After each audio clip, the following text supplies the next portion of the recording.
Hey, what's up guys? Welcome back sa aking channel, or kung first time ka dito sa aking channel, welcome.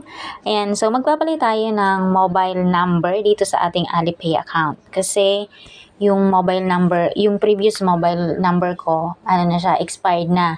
So dito pala sa Hong Kong, kapag hindi na-register yung mobile number, ma-deactivate siya within 3 months. So, sana hindi kayo magaya sa akin. Ayan. So, magpapalit tayo ng mobile number. So, eto yung dashboard ng Alipay. Tapos, itap natin ito sa bandang kaliwa yung tatlong lines dyan sa pinakataas. Ayan.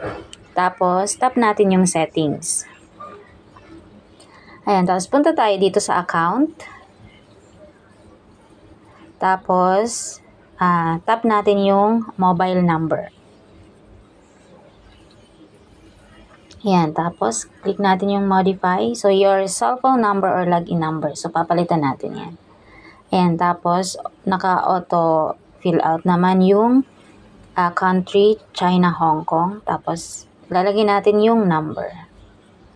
Bagong mobile number. So, dapat guys, walang space. Tapos, hindi nyo na rin lalagyan ng country code.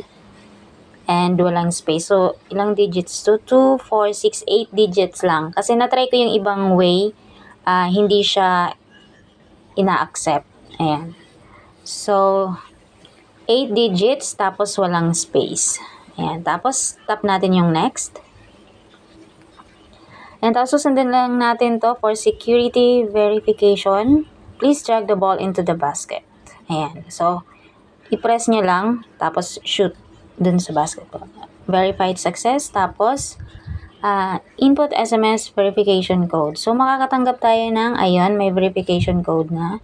So, copy lang. 318224. So, 318224. Payment password. So, pause ko muna guys. Maglalagay ako ng aking payment password. So, after nyong maglagay ng payment password, ito yung password na ginagamit nyo kapag may transaction kayo para para successful yung transaction nyo. So, yun. And then, so now you have passed the security verification. Please check modify now. Please click modify now. So, we have passed security. Tap natin yung change now. Bind phone resolved. Your cell phone number and login name are successfully set. So, okay na guys.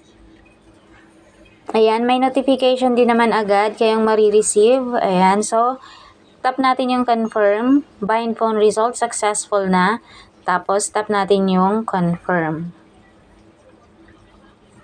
Ayan. So, meron na tayong, napalitan na yung ating mobile number.